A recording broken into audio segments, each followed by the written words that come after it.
Bismillahirrahmanirrahim. Assalamualaikum warahmatullahi wabarakatuh. Alhamdulillahirrahmanirrahim. Kita bertemu lagi dalam materi pendidikan anti korupsi. Adapun pada kesempatan hari ini materi yang akan saya sampaikan yaitu tentang pengertian korupsi. Saya akan sedikit membacakan tentang tujuan dari materi pengertian anti korupsi pada kesempatan hari ini. Ya, kompetensi dasarnya yang pertama yaitu mahasiswa diharapkan mampu menjelaskan arti kata definisi korupsi secara tepat dan benar. Yang kedua, mahasiswa mampu menjelaskan sejarah korupsi dan pemberantasan korupsi di Indonesia. Adapun pokok bahasannya yaitu tentang pengertian korupsi, subpokok bahasan yang akan kita bahas pada kesempatan hari ini yaitu tentang definisi korupsi dan sejarah korupsi. Oke, definisi korupsi. Saya akan sedikit menggambarkan sebuah video yang bisa kita tayangkan. Yaitu nyatut gaji tukang sapu sama dengan koruptor. Penyakit masyarakat ya. Jadi orang yang gede-gede itu terasa menari-nari di atas penderitaan rakyat kecil, menyembunyikan sesuatu, barang maupun uang. Mencuri uang negara lah. Membela kepentingan orang-orang atas. Sama aja pembunuh. Yang satu membunuhnya cepat, yang satu membunuhnya perlahan. Korupsi itu sama dengan raja maling dan binatang buas. Ya, itu merupakan tanggapan dari beberapa kalangan yang menganggap korupsi itu dari berbagai sudut pandang, persepsinya mereka masing-masing. Oke, kita next dulu. Korupsi ya berasal dari bahasa Latin corruptio, corruptus, dalam bahasa Inggris corrupt, bahasa Prancis corruption, bahasa Belanda korupsi. Ya, ini secara gambarannya yaitu kebusukan. Korupsi adalah kebusukan, keburukan, kebejatan, ketidakjujuran, dapat disuap, tidak bermoral, penyimpangan dari kesucian. Pada prinsipnya yaitu segala kegiatan yang berkaitan dengan sesuatu yang tidak seharusnya itu bisa dikatakan sebagai tindak korupsi. Jadi ketika kita melakukan sesuatu yang tidak seharusnya, tidak sesuai dengan pakemnya istilahnya, itu bisa dijadikan secara garis besar bisa disebut sebagai salah satu bentuk dari korupsi itu sendiri. Oke, pengertian. Korup artinya busuk, suka menerima uang suap atau sogok, memakai kekuasaan untuk kepentingan diri sendiri dan sebagainya. Pada prinsipnya, korup itu adalah misalnya segala kegiatan ketika kita untuk memperlancar kegiatan tersebut, misalkan kita untuk memperpanjang SIM untuk KTP atau apapun untuk lebih cepat kita melakukan dengan memberi uang, itu adalah uang suap atau sogok, itu adalah satu tindakan dari korupsi untuk kepentingan diri sendiri ataupun orang lain. Oke, next berikutnya adalah korupsi artinya perbuatan busuk seperti penggelapan uang, penerimaan uang sogok dan sebagainya. Penggelapan uang biasanya bisa dengan cara, salah satu contohnya adalah memarkup, misalkan memarkup sebuah proyek. Misalkan suatu proyek harganya 100 juta, di markup proyek tersebut menjadi 150 juta. Yang 50 juta itu untuk keuntungan pribadi misalnya. Itu adalah bagian dari sebuah contoh korupsi yang sering berlaku di masyarakat. Menerima uang sogok dan sebagainya untuk memperlancarkan suatu proses seperti yang mereka inginkan atau untuk kepentingan tertentu. Yang ketiga adalah koruptor. Koruptor adalah orang yang melakukan tindakan korupsi, disebut sebagai koruptor. Ya, pendapat para pakar dalam hal ini menurut Baharudin Lopa, istilah korupsi dari berbagai bidang, dari berbagai sudut pandang. Dalam hal ini Baharudin Lopa lebih menitik beratkan kepada bidang ekonomi atau finansial. Sehingga Baharudin Lopa itu lebih menitik beratkan korupsi adalah satu kegiatan yang berhubungan dengan ekonomi yang dapat merugikan orang banyak secara umum. Oke, pendapat ini juga ada pendapat ulama. Barang siapa yang kami angkat menjadi pegawai untuk menunaikan suatu pekerjaan, lalu ia menerima hadiah dari pekerjaan atau menyembunyikan sesuatu walau sekecil jarum atau lebih besar dari itu, sungguh ia telah melakukan korupsi dan ia akan bertanggung jawab di hadapan Allah pada hari kiamat. Ya, itu dari sudut pandang apapun, kebetulan ini salah satu dari, saya yakin dari segi agama apapun, tindakan yang tidak benar, tindakan korupsi, tindakan hal yang suap dan sebagainya di agama manapun pastinya itu merupakan hal yang tidak dibenarkan. Ya, ini contoh distribusi beras ya, bantuan dari pemerintah ketika sampai ke, misalkan sampai ke daerah, misalkan kabupaten, bisa jadi kalau itu dikorupsi, misalkan beras dari Bulog turun ke desa, turun ke RW, sampai dengan yang menerima itu bisa jumlahnya bisa menjadi berkurang. Itu, atau mungkin bisa produk yang diberikan seharusnya tidak sesuai dengan yang seharusnya diterima. Misalkan katakan berasnya harusnya minimal yang diterima adalah beras IR misalkan, atau beras rojo lele atau apapun. Ketika sampai di masyarakat, besar kemungkinan itu bisa diganti dengan beras raskin atau beras yang sudah tidak layak pakai. Itu adalah salah satu tindak korupsi, walaupun sebetulnya masyarakat itu pun menerima berasnya, tetapi ketika itu digantikan dengan beras yang lain, itu adalah salah satu tindak korupsi yang sering terjadi di masyarakat itu sendiri.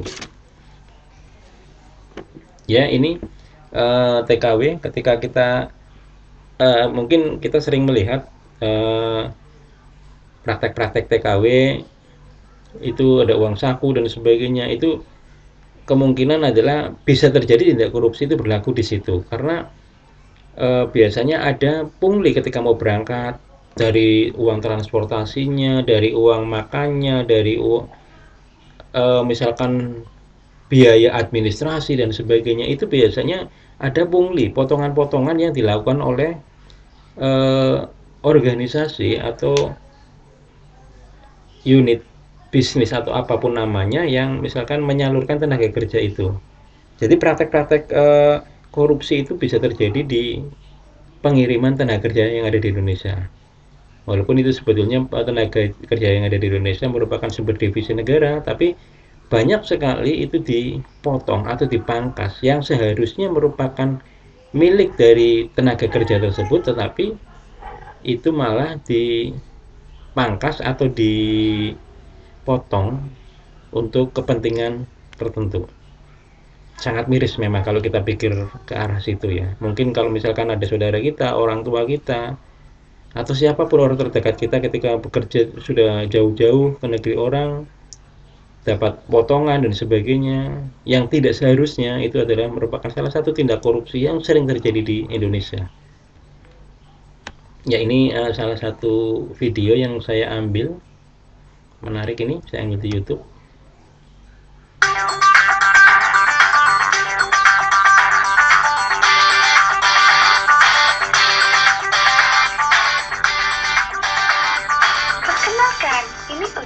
Alias koruptor kecil. Ucil ialah seorang mahasiswa. Ikuti latihan Ucil menjadi koruptor yang besar mulai dari pagi hingga malam.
videonya agak sedikit ini menyuap dosen karena tadi mendapatkan nilai E.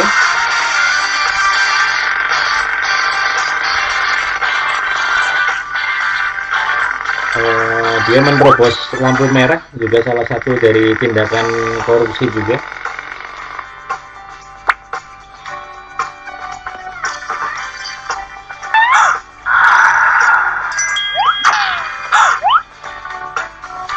Menerobos antrian.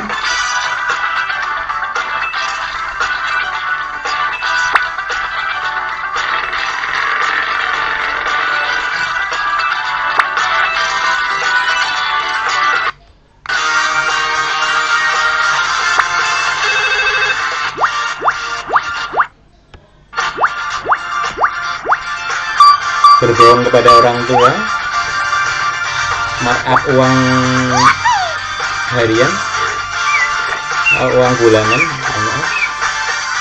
Bayangkan jika Ucil giat berlatih korupsi, maka 10 tahun lagi, jamin dia akan menjadi koruptor yang hebat.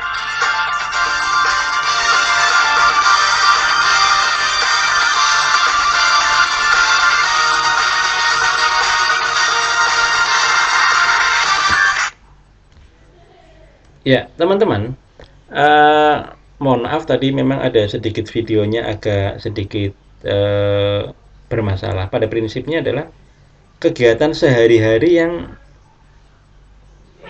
kita lakukan, mungkin kita lakukan, itu merupakan salah satu tindakan hal korupsi dari hal yang paling kecil. Sehingga teman-teman mahasiswa sekarang mulai coba Anda bayangkan kira-kira apa yang sudah kita lakukan itu sudah seharusnya atau tidak. Banyak hal, contoh kasus khususnya ketika kita ada beberapa, insya Allah teman-teman di kelas yang saya ajari ini tidak ada beberapa mahasiswa yang betul-betul markup uang sekolah atau uang SPP atau uang UKT dan sebagainya. Hal ini berdampak, memang mungkin orang tua tidak tahu, tapi kalau kita boleh berkaca, kira-kira orang tua itu untuk mengusahakan uang yang Anda markup itu seperti apa? Harus banting tulang, harus mencari nafkah yang sangat luar biasa. Tapi kita markup untuk apa? Kepentingan pribadi saja. Misalkan untuk kepentingan sosialita, misalkan untuk pengen handphone baru, pengen makan yang enak-enak dan sebagainya. Coba kita bayangkan yang orang tua lakukan untuk mencari uang buat kita itu seperti apa. Sehingga saya harapkan teman-teman itu mulai berpikir, karena teman-teman sekarang sudah dewasa, bukan anak kecil lagi. Kira-kira yang harus kita lakukan itu apa biar tindakan korupsi yang dimulai dari hal-hal yang kecil, tadi kita contohkan di makan gorengan 5, menghitung 2 dan sebagainya. Hal-hal yang mungkin dianggap sepele, tapi perilaku koruptif itu dimulai dari hal-hal yang kecil. Maka teman-teman mulai dari sekarang memikirkan, karena nantinya apapun yang kita lakukan akan dimintai pertanggungjawabannya nanti. Oke. Berikutnya saya akan membahas tentang sejarah korupsi yang ada di Indonesia. Ya. Sejarah sebelum Indonesia merdeka, ya, pada masa kerajaan. Sejarah sebelum Indonesia merdeka sudah diwarnai oleh budaya tradisi korupsi yang tidak henti karena didorong oleh motif kekuasaan, kekayaan, dan wanita. Harta, tahta, dan wanita. Hal ini sangat terlihat sekali beberapa kerajaan seperti Singosari, Majapahit, Demak misalkan. Demak itu antara perebutan kekuasaan antara Joko Tingkir dan Aryo Panangsang, itu memperebutkan ini ya, namanya tahta gitu ya, agar bisa menguasai kerajaan itu. Kerajaan-kerajaan besar yang dulu itu hancur, misalkan Sriwijaya, Majapahit, bahkan Mataram, itu hancur gara-gara perilaku korup yang dilakukan oleh para bangsawan itu sendiri. Karena memang itu adalah mungkin tindakan-tindakan yang sering dilakukan. Sampai saat ini pun hal itu masih sering terjadi antara harta, tahta, dan wanita. Perebutan kekuasaan, ambisi yang berlebihan, dan sebagainya, itu adalah salah satu yang menyebabkan perilaku koruptif itu masih terjadi sampai sekarang. Berikutnya adalah perilaku elit bangsawan yang korup, lebih suka memperkaya pribadi dan keluarga. Mungkin kita bisa lihat di sekeliling kita, ada beberapa para elit politik ataupun elit pejabat dan sebagainya yang lebih mementingkan kepentingan diri sendiri dengan memperkaya diri sendiri dan keluarganya. Nah, itu adalah tindakan-tindakan yang sangat tidak manusiawi, karena itu akan merugikan banyak hal. Berikutnya adalah gejala korupsi dan penyimpangan kekuasaan pada waktu itu masih didominasi oleh kalangan bangsawan, sultan, dan raja. Ya, karena pada waktu itu memang ada hal yang pada waktu zaman-zaman kerajaan itu adanya upeti, ada tanam paksa, praktek adu domba dan sebagainya. Itu dulu memang sangat luar biasa untuk memperebutkan hal itu. Hal apapun dilakukan pada waktu itu. Ya, pada masa era penjajahan Belanda itu pun terjadi. Pada waktu itu ada yang namanya VOC. VOC itu asosiasi dagang yang menguasai perekonomian yang ada di Indonesia. Itu sangat luar biasa sekali ketika yang menguasai harga produk yang ada di Indonesia, menguasai semua tentang perekonomian di Indonesia dikuasai oleh VOC, oleh Belanda itu sendiri. Sangat luar biasa dampaknya terhadap masyarakat Indonesia pada waktu itu. Pada waktu itu juga sudah terkenal dengan istilah kata belese gitu ya, atau surat sakti pada waktu itu. Surat sakti itu untuk mempengaruhi kebijakan atau keputusan pemerintahan pada waktu itu. Jadi ketika kita punya surat sakti, sampai sekarang pun mungkin masih berlaku hal itu, KTBLC itu. Surat sakti itu untuk mempermudah atau untuk memuluskan kebijakan terhadap suatu tujuan tertentu nantinya. Ya, pada masa Jepang pun sama. Jepang itu 3,5 tahun gitu ya, 3,5 tahun menjajah Indonesia. Itu pun praktek kekuasaan dan sebagainya sangat luar biasa sekali, sehingga perekonomian Indonesia pada waktu itu hancur lebur karena memang didominasi oleh penjajah Belanda maupun Jepang. Pada masa kemerdekaan Orde Lama, pada era kepemimpinan Presiden Soekarno, tercatat sudah 2 kali dibentuk Badan Pemberantasan Korupsi, Panitia Retolling Aparatur Negara atau disingkat dengan PARAN. PARAN itu pada waktu itu diketahui oleh Ahana Sution. Salah satu tugas PARAN yaitu membagikan atau mendata kekayaan pejabat, sehingga semua pejabat yang itu dicek dari sisi keuangannya seperti apa dan sebagainya. Tapi pada waktu itu para pejabat menolak dengan keras. Hal itu dikarenakan mungkin dia takut aset yang dia miliki itu terdata dengan baik. Sehingga pada waktu itu banyak pejabat negara itu mengusulkan bahwa aset atau data keuangan pribadi itu bukan ke PARAN, tapi melainkan kepada presiden secara langsung. Dan pada waktu itu memang ditolak sangat luar biasa, penolakan terhadap PARAN yang dikomandoi oleh Ahana Sution. Pada waktu itu muncul alternatif lain yang namanya Operasi Budi. Namun pada waktu itu memang pemerintah ternyata setengah hati untuk menjalankannya. Operasi Budi pada waktu itu lebih menyasar kepada perusahaan-perusahaan ataupun lembaga pemerintah yang dianggap menyelewengkan keuangan negara. Pada waktu itu kurang lebih bisa terselamatkan sekitar 11 miliar. Pada waktu itu angka 11 miliar itu angka yang sangat luar biasa. Sehingga memang praktek korupsi pada waktu itu sangat luar biasa. Berikutnya pada masa Orde Baru membentuk tim pemberantasan korupsi yang dikuasai oleh Jaksa Agung, tapi dianggap tidak serius dalam memberantas korupsi, sehingga membentuk 4 orang yang dianggap berwibawa. Tokoh-tokoh yang pada waktu itu dianggap berwibawa itu dikumpulkan. Tapi itu pun tidak, kan pada waktu itu yang lebih disoroti adalah beberapa perusahaan pemerintah seperti Departemen Agama, Bulog, Telkom, Pertamina. Tapi TPK, tim pemberantasan korupsi yang dibentuk pada waktu itu seperti macan ompong, teman-teman.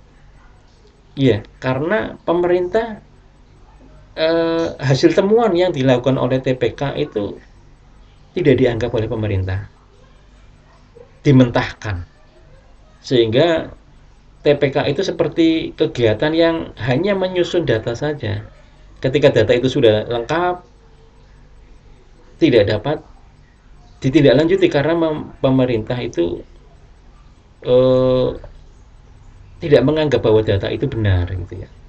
Sehingga praktek korupsi semakin tumbuh subur pada waktu masa Orde Baru pada waktu itu, pada era Presiden Soeharto. Pada waktu era reformasi,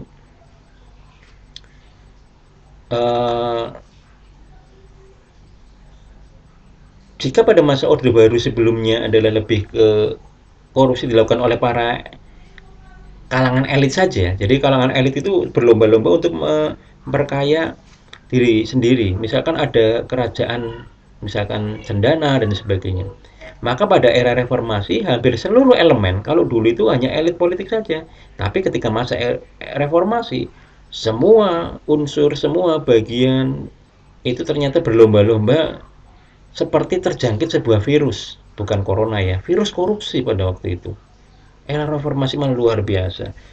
Sehingga pada waktu itu B.J. Habibie telah mengeluarkan Undang-Undang Nomor 28 Tahun 99 tentang penyelenggaraan negara yang bersih dan bebas dari KKN. Berikut pembentukan dari KKPN, KPU, dan lembaga ombudsman lainnya. Berikutnya Presiden Abdurrahman Wahid atau Gus Dur membentuk gabungan pemberantasan tidak korupsi. Tetapi memang pada waktu itu kekuatan yang melaksanakan virus korupsi itu karena sudah merajalela di semua bidang, di semua aspek, sehingga sangat sulit sekali. Sehingga memang pada waktu era reformasi itu virus korupsi itu memang sangat luar biasa sekali, karena semua elemen, semua bagian itu berlomba-lomba untuk memperkaya dirinya sendiri. Pada era reformasi KPK sekarang itu lembaga pemberantasan korupsi terbaru yang masih eksis, sehingga harapannya KPK ini benar-benar diisi oleh orang-orang yang sangat luar biasa yang komitmen untuk memberantas korupsi. Sehingga teman-teman, selamat datang generasi muda anti korupsi. Indonesia akan lebih baik jika tanpa korupsi. Demikian materi yang bisa saya sampaikan. Terima kasih. Wassalamualaikum warahmatullahi wabarakatuh.